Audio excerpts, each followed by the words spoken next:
Now, indecent exposure and nudity are among the charges leveled against actress Rosamund Brown, known in public circles as Akuapem Poloo.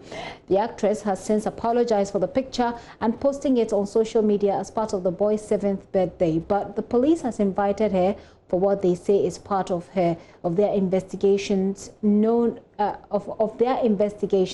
Ms. Brown released a video yesterday explaining her actions. In the post for wishing my son today a happy birthday in the morning, I want to clear the air.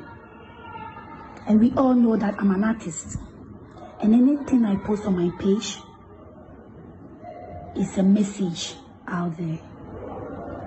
As an artist, whatever I post is an artistic impression. Yes, I always try to send a message out there as a mother. So whatever I posted today was an artistic impression. But I'm not trying to portray porn on my page. I can't do porn with my son. I even bath always with my son. He's my son. I bath him. We bath in the bathhouse always. So, but what I want to say is, I was trying to send a message to kids and children, even grown-up people who don't regard their parents, especially their mothers. Some people who see their parents out there mad, naked, and because they are naked, they'll run away and they won't take care of their parents, they won't clothe them. So what I was saying is, no matter how naked fool you see your parent, don't run away from them. Get close to them and clothe them. That was what I was trying to say. Nakedness doesn't mean the person is topless or whatever. Someone can expose someone and that means the person is naked. So that was what I was trying to send out there. Because I'm an artist. So it was an artistic impression I was posting out there. But not porn. But all the same, I want to say that I'm so sorry if I hate or anyone got hate with my post this morning. And also want you to know that it wasn't bad intention. I was just trying to send a message out there. That's all. Sending a message out there gone wrong? Well, she earlier defended her actions. She says she was not completely naked and that her son did not see her naked sex organs. She says that the picture was taken in her own house. Anyway, was speaking to an Accra-based FM. Ms. Brown also said that their attention should be directed at the, quote, knowledgeable caption that she put there rather than the photo, because she thinks that people will only appreciate the photo if they understood her intent. She, after those criticisms, deleted the photos and posted another with the two of them fully clothed in matching fabric. But we also know that people have taken the pictures and put virtual clothes on them, by the way. Let's have a conversation on this. Some civil society organizations, including Child Rights Initiative, Bright Appear, have also been speaking to us. They've raised concern about this development and they've asked the police to step in. So let me quickly have a conversation, like I said, with two people who are child rights advocates. I have Awo Edu Amenya. I hope that I got the name right there. You crucified it. I have, I'm sorry, help me out. Awo Aidan Amenya. Awo Aidan Amenya. And then she's Executive Director of Child Online Africa. And I also have the Director of Child Protection and Advocacy at World Vision Ghana, Gregory Derry. Mr. Derry, thank you for your time this afternoon. Thank you. Thank you. Abusing all of us indirectly.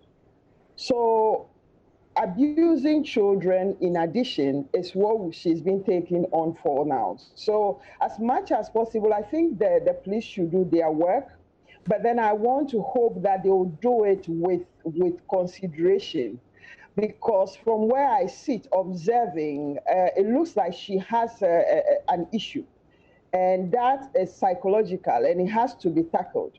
And I'm sure having lived with the child, having lived with her for a period of time, would have also had his own pound of issues.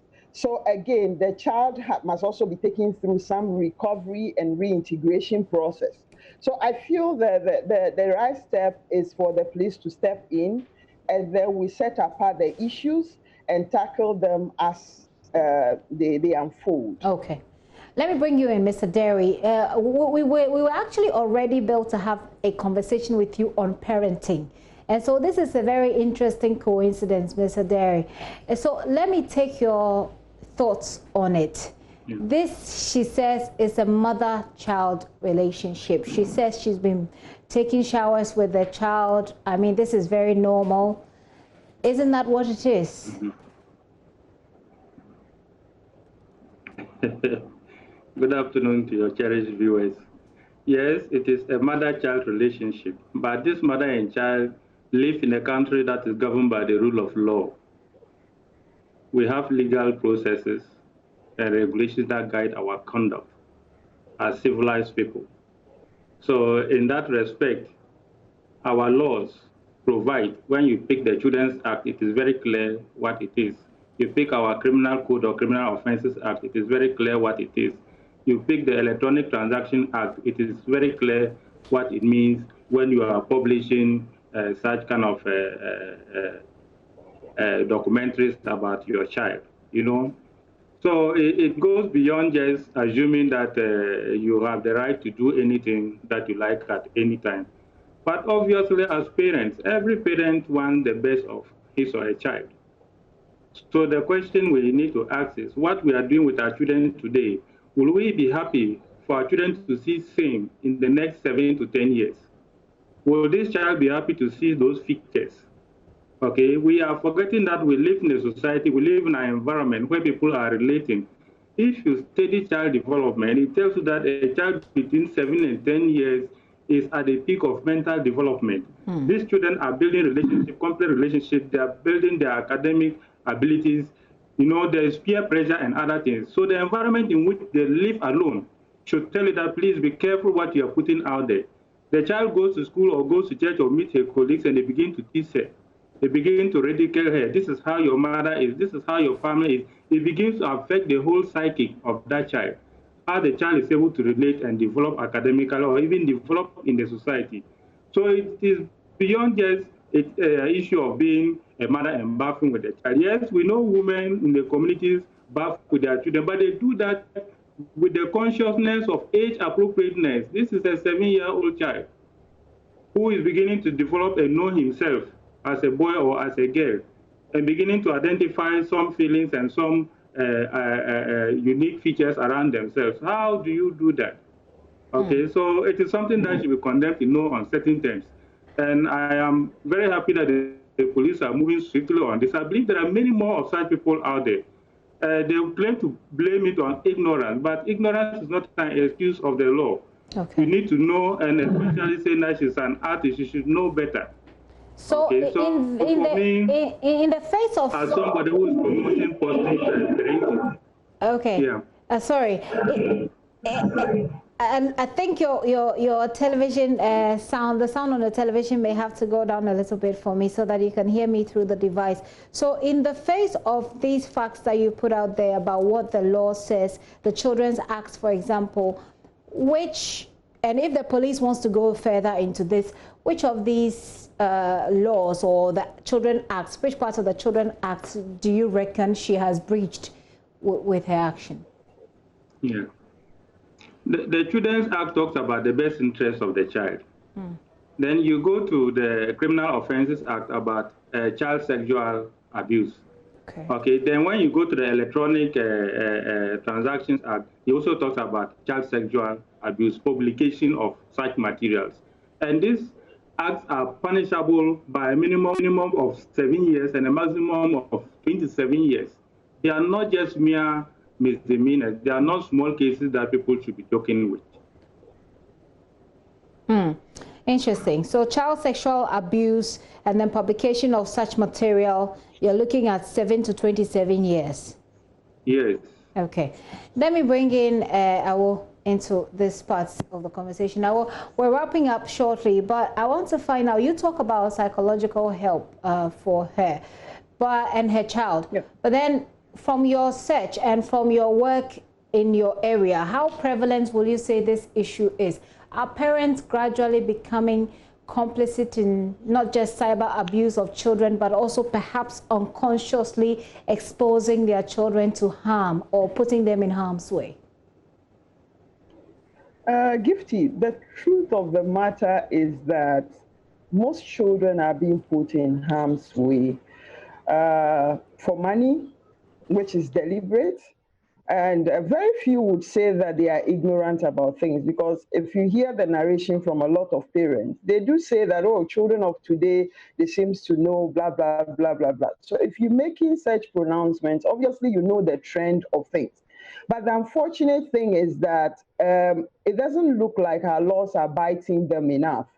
So as from the work we do, the first thing I had to do was to take the interest of the child into consideration. So I had to now report that situation to Facebook, because Facebook owns Instagram and Facebook platforms. So they have strict laws against it. But it's rather unfortunate the community standard didn't pick her. So we have had to now report it through the trusted channel platform. So we've made a case. We are waiting and looking forward to having action taken on that. But on a larger scale, I think the irresponsibility of parents is becoming some way out of order because of the situation we found ourselves now.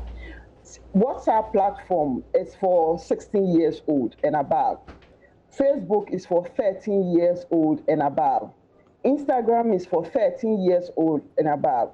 But children who are using WhatsApp now for their e-learning or remote learning situations are exposed to WhatsApp. So all manner of content are being churned out there, and they are being exposed inadvertently. So I think that we need to take up the responsibility. I don't allow my boys to touch my phone because it is mine, and there could be content on it which will not be age appropriate. I don't want to believe that parents are being conscious and buying new handsets and giving to these children. WhatsApp knew very well that the content that is transmitted on the platform will not be healthy for children.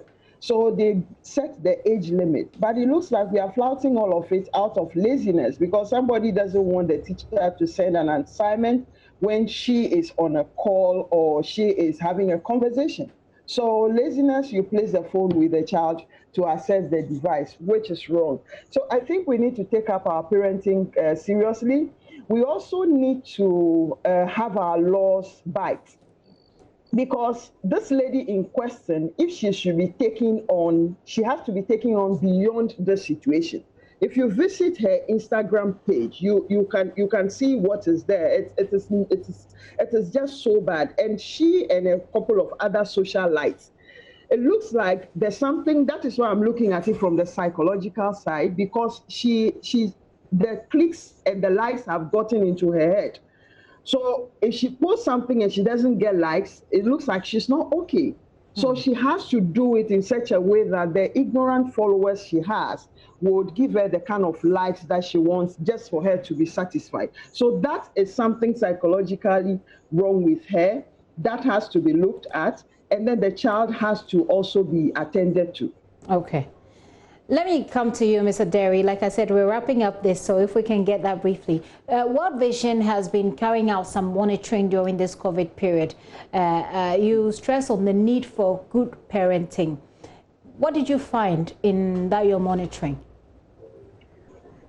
Yeah, thank you very much. Our monitoring within this period have shown high levels of reporting of violence against children cases. For the 3-month period from March to now, in our operational areas, we have recorded 176 teenage pregnancies. We have recorded over 50 child trafficking and child labor-related issues, 18 cases of child marriage, similarly 18 cases of rape and defilement, and several other cases of neglect that are happening. So these are things that are happening within the family and the community, and we think that we need to step up the work we are doing with communities on, particularly with regards to positive parenting. How do we ensure that parents get to value and cherish their children and bring them up within an environment that is very safe, that is protects children, that children are loved and cared for, and children experience the love of God at the same time. So we've been doing a lot of work around this. You know, when children are out of school, like I always put it, there's a lot of tension because parents now have to spend more time with their children at home, and sometimes some people go out of the way to discipline, punish, or do certain things not out of their will, just because they don't know. So we are stepping in and working with our partners and communities to ensure that parents should tread cautiously. That children, based on their level of development, behave in a certain way, and they need to understand the behavior. You need to reinforce good behaviors, and where there are negative behaviors, you work with the child in order to resolve those issues. It is not always about the issue of beating or severe punishment that will correct the child. Parents should desist from that because we have realized that it has not worked. Beating, caning, and all those kind of things that parents do, putting children's hands in soup and iron, have not worked. So we are promoting positive parenting, where parents who value their children will begin to guide their children in a way that will enable them learn academically, learn the values of society, grow up to become meaningful citizens, so that we get rid of these issues of crime, because that is the consequence. When you over-punish children, you harden them, you make them criminals in future, and they'll come back against you. So those are some of the things we are doing to address a lot of the issues that are happening. Okay. Of course, some of them are traditional, and you know, you have to take social and behavioral change interventions to be able to intervene in cultures or customs that have been there for so many hundreds of years. So we are working around all that, working with all the structures across, from the traditional to the state agencies, to see how some of these issues will be resolved. Children deserve better, and they deserve a safe country to live in. Like by all means, by all means. Well, let me end with you. The role of parents in cyber protection. You said that you don't allow your child to touch your phone. That could be a little blanket, if you wouldn't you say?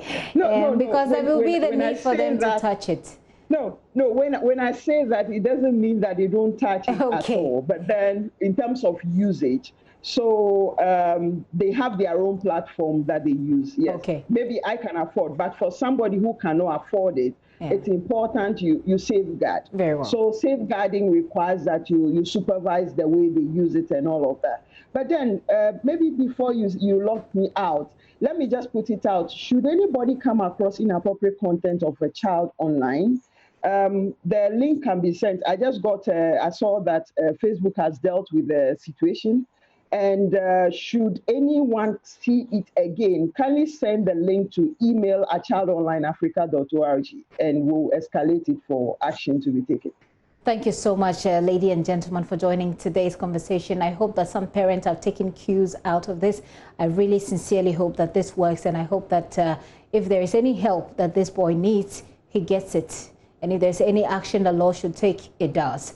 We were able to speak to the inspector investigating this matter. We didn't get him, but he did speak to us this afternoon, and he told us that indecent exposure and nudity are among the charges being leveled against her. We'll follow it and get more on that subsequently. I've been talking to Awo Aidan Amenya. He's the Executive Director of Child Online Africa, and I also had the Director of Child Protection and Advocacy at World Vision Ghana, Gregory Derry, helping me to do this conversation.